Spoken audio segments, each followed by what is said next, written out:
if you're going on a health journey, and let's say that you are trying to lose 150 pounds, I think the best trainer for you is someone who has lost 150 pounds.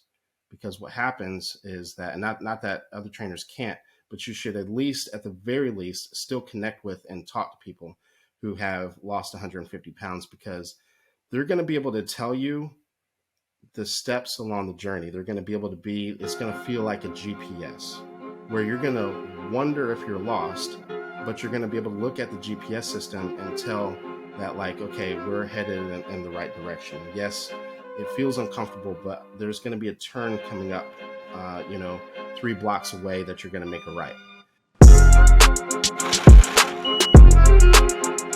Welcome back to another episode of the Marketing Stuff Podcast. I'm your host, Maurice Davis, and today we have a fantastic episode where we're going to dive into the conversation of how cults and marketing come together. I have an amazing guest that has a massive platform across TikTok, YouTube, and several other places where he talks about emotional intelligence and media. And you're going to see how those two things intersect together. He is the founder of Pfeiffer Media and also Pfeiffer Coaching, where he works with folks to help them address their emotional intelligence concerns and build their media platforms. Thank you so much for joining me on the show today, Matt. I appreciate you. Thank you very much for having me on. Yeah, so let's get into the nitty gritty. You made a video about Derek Jackson, and there are some elements about Derek Jackson that are very much cult-like. And I want to share a few elements. There's probably about 15, but I'm only going to share 3. The first one is charismatic leader. The second is indoctrination. And then the third is this element of like the ability to help you feel like everything's okay or that nothing's your fault, right? And so talk to us a little bit about your feelings about Derek Jackson and how you got from therapy to how your background in therapy and media overlaps and what does this all have to do with one another? Yeah, so I'll start out with the therapy and media. So when I was going to school to become a therapist, I actually took a break while I was in my program and got into sales and got into marketing and learned a lot. I did that for about 7 years before I went back to finish up my degree in clinical mental health counseling. And so when I went back, my lens was very, very different. And it's common knowledge that therapists are not very good at marketing. And I started to see not only that they weren't very good at it, but they were actually really bad at it. And that was a conversation I started having with my mentors. And it was actually kind of a concern of mine because when I actually got into working in a clinic setting as a therapist, I started to feel very limited, having a lot of the knowledge that I had. Now, this was before 2020, so when I say this is going to sound kind of crazy, but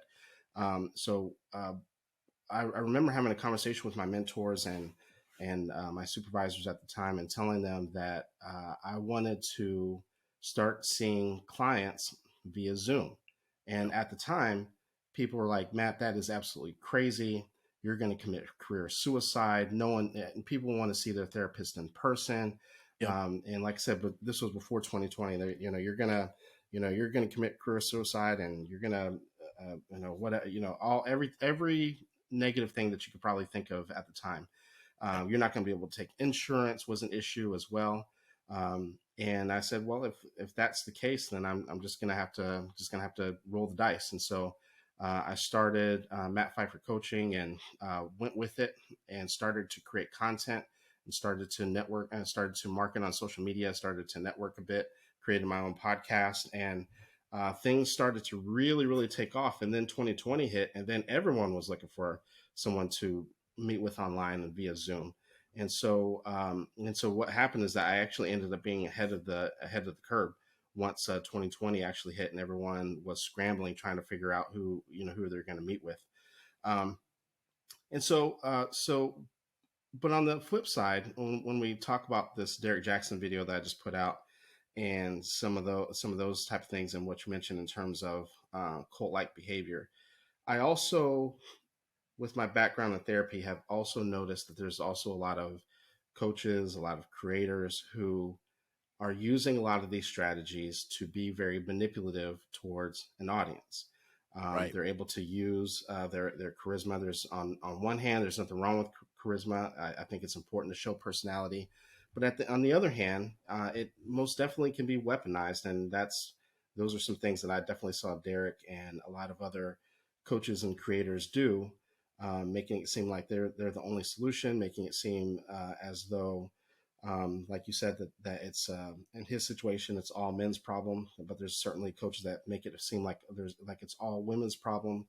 Women are all the problem, and and creating divisive situations. And outrage always is one of the best marketing tools, but they've been able to use it in a negative way, to be as more of a manipulative tactic than a strategy to get people to certain goals and certain levels that they need to in their business. Yeah. So the there's some positive, or at least some beneficial elements of kind of the cult aspect. And for any of my viewers and listeners, I definitely recommend that you go do your own research about this stuff, because um the recipe that makes up a cult is also the recipe that makes up a lot of groups that we love to be a part of, right?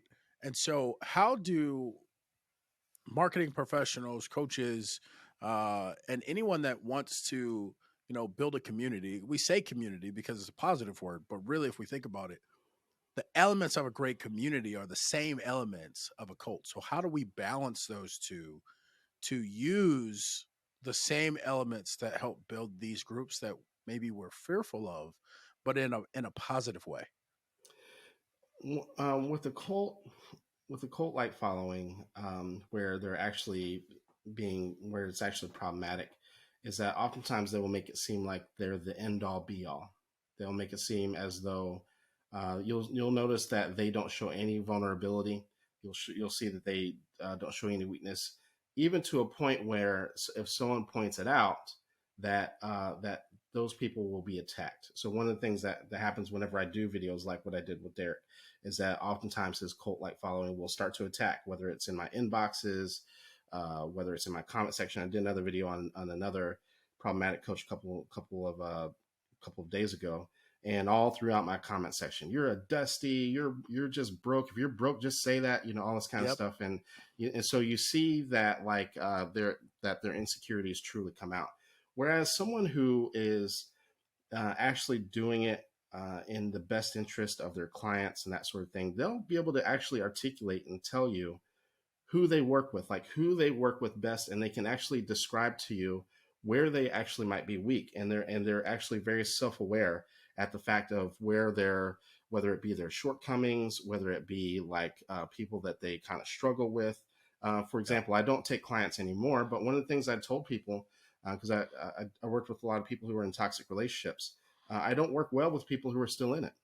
That was never my thing. Like if you want help recovering from it, if you want help rebuilding your life after the fact, that's all me all day. But if people who are still in it trying to figure out if this person is problematic or narcissistic, I'm not the guy for you. And I would tell people that up front, and I said that in a lot of videos. I'm going to frustrate you because I'm very, well, not in a negative way, but uh, because of what I do, I push people towards their goals. And people who are kind of confused on whether or not this person is, whether or not I should be in this marriage or not, it was never a good fit. And so when people aren't able to do that, you really should be kind of suspicious if they're not able to talk about some of kind of the shortcomings of what their services provide, or where their services might not be a good fit. Yep. Might not be a good fit for you. Absolutely.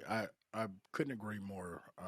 One of my core values is, number one, one of the things that I have to tell people when they work with me is that I'm going to ask you to do some stuff that you think's a little weird Hmm. for a marketing person, right?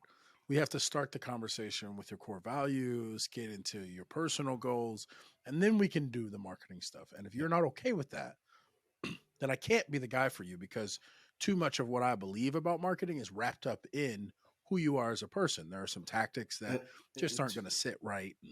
yeah, and to your point, that's cognitive dissonance. So someone who's actually helping you grow, it should feel a bit uncomfortable. Yeah. Whereas someone who is developing a cult following is really only telling you all the things that you want to hear, and it's going to feel almost too good to be true. Right. And going back to what we were talking about before, everyone else is the problem. You're not the problem. All the men are the problem. All the women are the problem. All the course creators are the problem, or whatever. And it's going to feel very easy and almost too comforting. Where some with someone who is really actually there for you is probably going to challenge your thinking to a point where you're like, oh, should I, is this actually okay? And it's going to feel uncomfortable because you have to step outside of that comfort zone. And that happens anytime you're doing anything new. So as a media professional, right? I have to have this balance where uh, I can't make you too uncomfortable because Right. if I make everybody uncomfortable, while I might be here for your growth, nobody's my customer. But at the same time, like I have to be true to myself. I have to do what I believe is best for your growth and both selfishly and for your development. Like you want me to help you get results. This is the way, right? Yeah. How do we find that balance as media professionals, but also like, you know, we've talked about this, like we're practitioners of psychology, whether we choose to be or not. hmm I think that when the best people are, the best way I can describe it is if if you have if you're going on a health journey, and let's say that you are trying to lose 150 pounds. I think the best trainer for you is someone who has lost 150 pounds.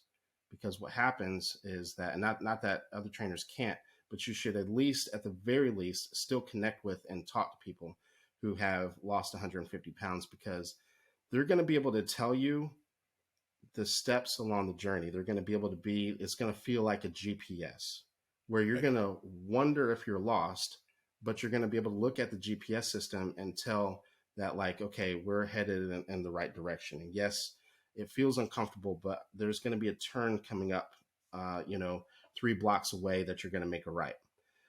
When we are with someone who is just telling us what they want us to hear, they're not able to do that, right? They just want you to buy the program. They just want you to just kind of follow them blindly, because they're not able to describe those situations. And to kind of use Derek Jackson as an example, when we really actually sit back, do we really think that he is qualified enough has he experienced being cheated on himself?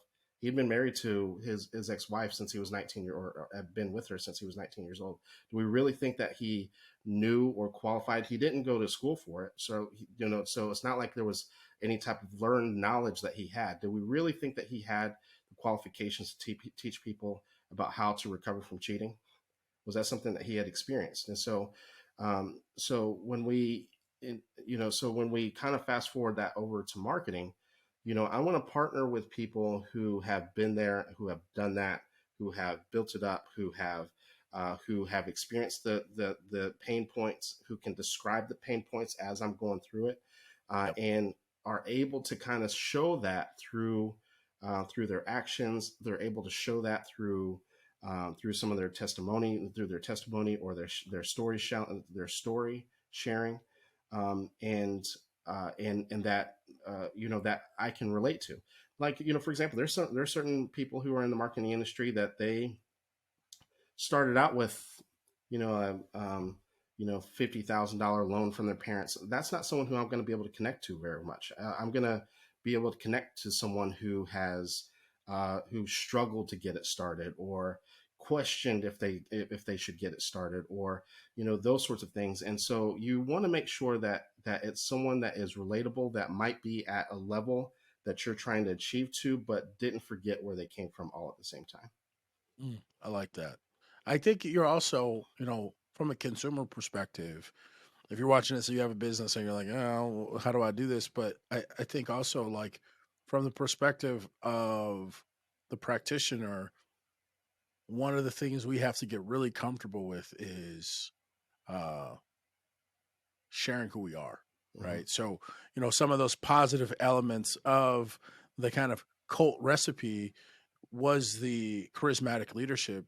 And, you know, I, a weird transition for just a second. Like, we all see AI and chat GPT like dominating the space. And Yeah. then Google just announced that they're planning to launch something called Gemini, which is supposed to compete with GPT-4 or GPT-5, right? That means that things like this conversation that we're having, how do I relate uh, cult psychology with marketing in a positive way?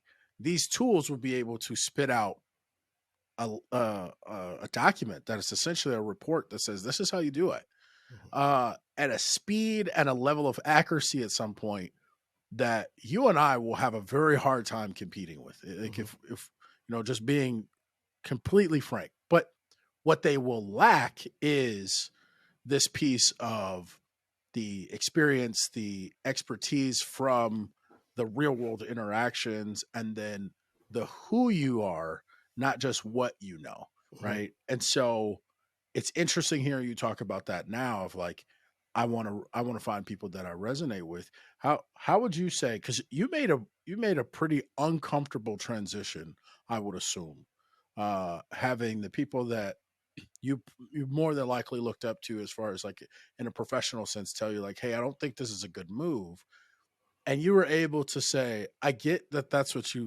I see where you're coming from, but I still have to do what I believe is best. How would someone that maybe is a little further behind you be able to find, number one, find who they are, uh, and then number two, find the courage that they need to be able to step out and share bits and pieces of themselves that may be uh, a little bit challenging. Very similar to Derek Jackson's wife. I can't think of her name, but uh, yes, her sharing her testimony.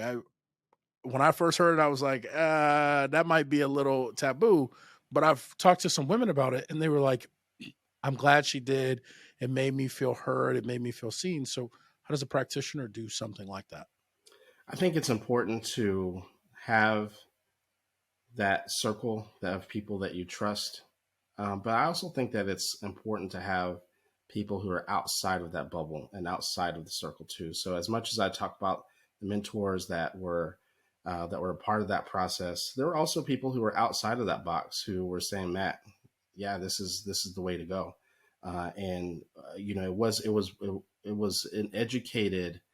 It was an educated guess, and it was a process. It wasn't just a whim.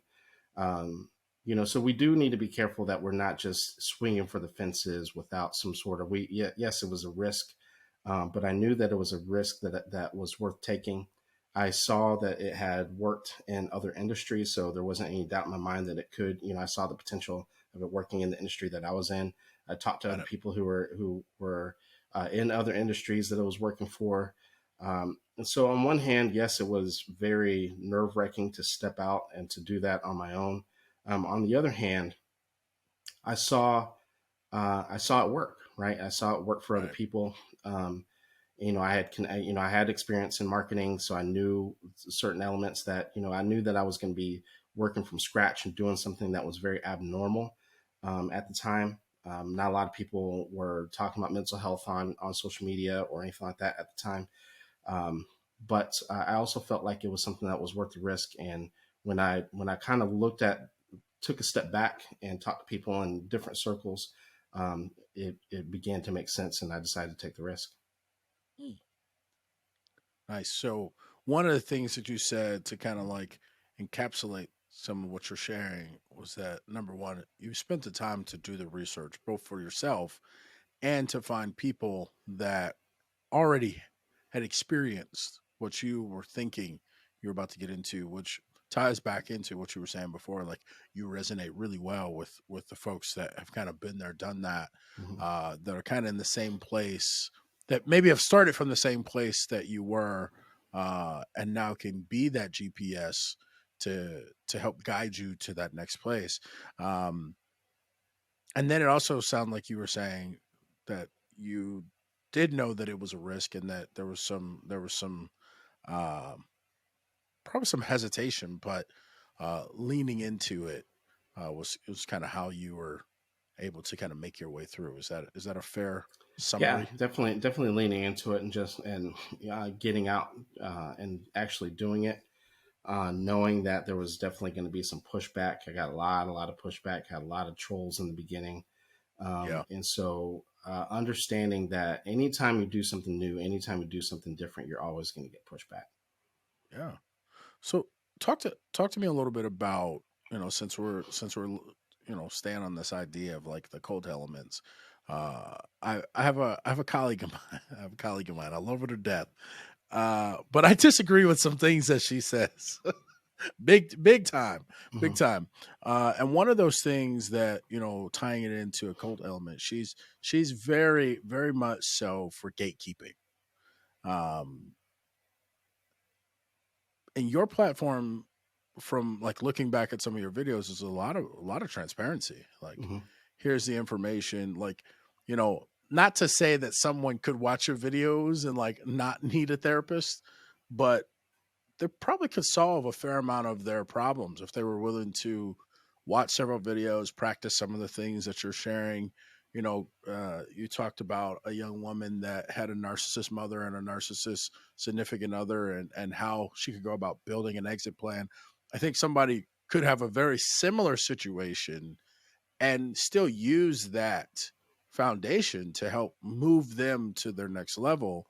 So why don't you, well, before I ask that question, how do you feel about gatekeeping? How do you feel about information control? Right, which is for anybody listening and paying attention to these numbers, that's the fourth element of a cult is information control. Hmm. How do you feel about this idea of information control? And as a service provider, when is it not information control, but more like trade secrets? Right. Yeah, I think there's a balance.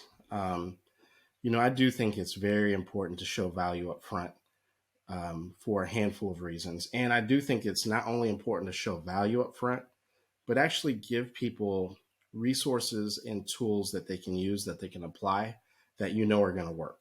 Because how else are they going, you're going to build trust with them without giving them practical tools for them to be able to use that are going to work. Going back to this cult element, one of the things that you'll notice if you go to Derek Jackson's content, there's not a lot of practicality to it.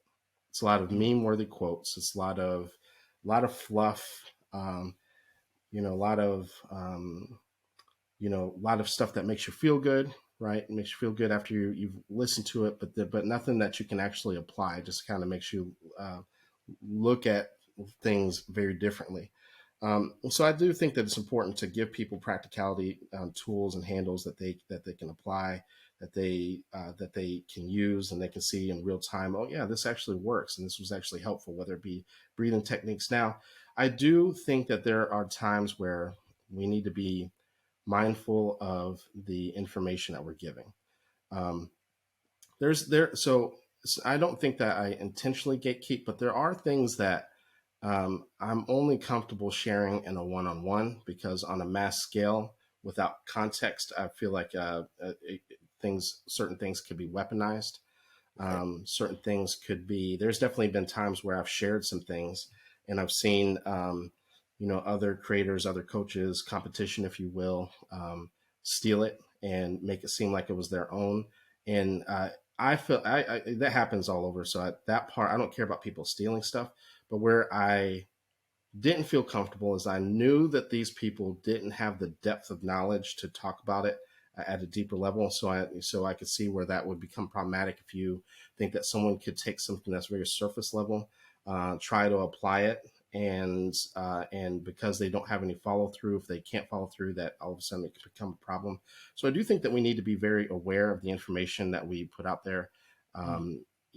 That there should be a balance, that we're providing value, and at the same time we're gatekeeping enough that people aren't able to weaponize certain sources, certain resources, that we're not basically handing our playbook to the enemy. because again, not everyone who's out there means well. Not everyone who's out there has good intentions with the information that you give either. Mm. I really like that. I really like that. This idea that there's boundaries or the necessity to keep some stuff kind of close to the vest. Hmm. Not because you don't want to share, but as a professional and spent the time, there are going to be some things that you need to understand that they're not the folks around you aren't necessarily going to have the uh same thoughts behind how and when to use a tool. Right. Um, I think that I think that goes with like Robert Cialdini's book Influence. It's like it was a great book, but there's a lot of elements in there that are now being leveraged Hmm. haphazardly without really thinking about like where it comes from and how to use it or what to do with it once you've really like gotten somebody to the cusp of making a decision. And much of it now has been used for manipulative purposes, Hmm. not for the original intent, which was to protect people Right. from manipulative tendencies by sales and marketing cultures. So we are getting close to the end of our time here. For anybody that's been counting and paying attention, I did meet Matt on TikTok.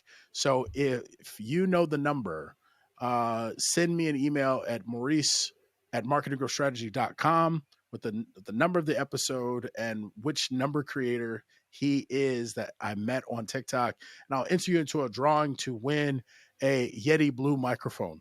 Um, I would imagine that your uh, sources that you pull from to grow as a media professional is fairly eclectic.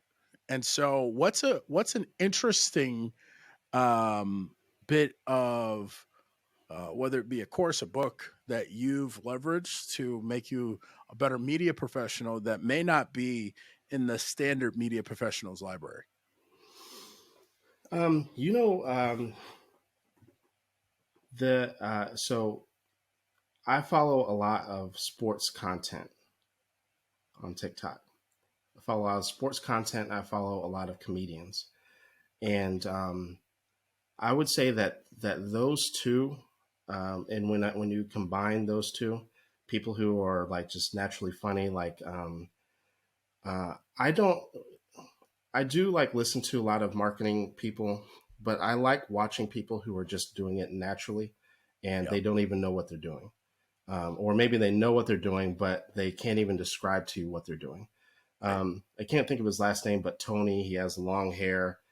He's really really funny. Just like he creates TikToks about just he did one about Little Wayne a couple weeks Okay. ago, and just but he's just naturally funny. I noticed I like the way that he brings his audience in very quickly Yeah. at the very start of the he's always doing something really loud or like some sort of movement in the beginning of his video. Yep. um I like and the reason why I like the sports talk is because they do a really good job of bringing you into their conversation. It doesn't Mm. matter if you like the player that they're talking about. It doesn't matter if you don't like it. They do a really good job of bringing out outrage without being manipulative. And so that's the reason why I really like. They call him OG, but he's I think he's out of Chicago. Older guy. He Yeah. talks a lot about basketball. Yep. And the guy that's always talking about he wants to keep you fluent. I'm terrible with everyone's names on there, but but what I do like Trap House Sports and another Okay. guy named Blank Boy. So those two, I think they do a combination of all of them do a really good job of not only bringing an audience in, but also making people feel safe to have discourse and that to actually have disagreements and to encourage disagreements without people being abusive towards each other and that sort of thing as well. So that's where I kind of build. I see a lot of my strategy and get a lot of my strategy is from people who are just doing it very naturally. Because when you look at another person, Kev on Stage and those guys, the people who are kind of on that comedy circuit. I really like what they do in terms of, you mentioned before how I pull in other sources of media and have different conversations about it, and kind of encouraging people to have discussions about it even if they disagree. And so Right. just creating a platform that is catered for everyone, even if you disagree with me or the take or whatever, but also allowing for people to feel safe to have their own opinion and have their own stance. Appreciate that. Appreciate you sharing. I appreciate you being here on the show and helping us see a more cross sectional the cross. I don't know what word I'm going for. Y'all help me out in the comments. Cross sectionality. There Yeah. we go. I was like, it's right there. It's right there. Some cross sectionality between psychology and marketing on a much deeper level than I think sometimes we get the opportunity to see as marketing professionals. I think we focus a ton on the consumer insight piece, but not just on the people piece. Yeah. So if you would like to connect with Matt, his information is in the description below.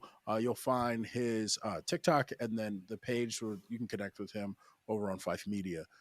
It has been outstanding having you on the Marketing Stuff podcast. And for those of you that are part of the village, thank you again. If you're not, in the description below, go ahead and sign up for the newsletter. That's how you get your information about the shows that have just been dropped, and then how you can sign up to win a free microphone. Right? If you want to start a podcast or do anything else, all you got to do is drop your name and email in the box, and I will enter you to the drawing. I appreciate you for being here. Outside of that, y'all, stay out here winning.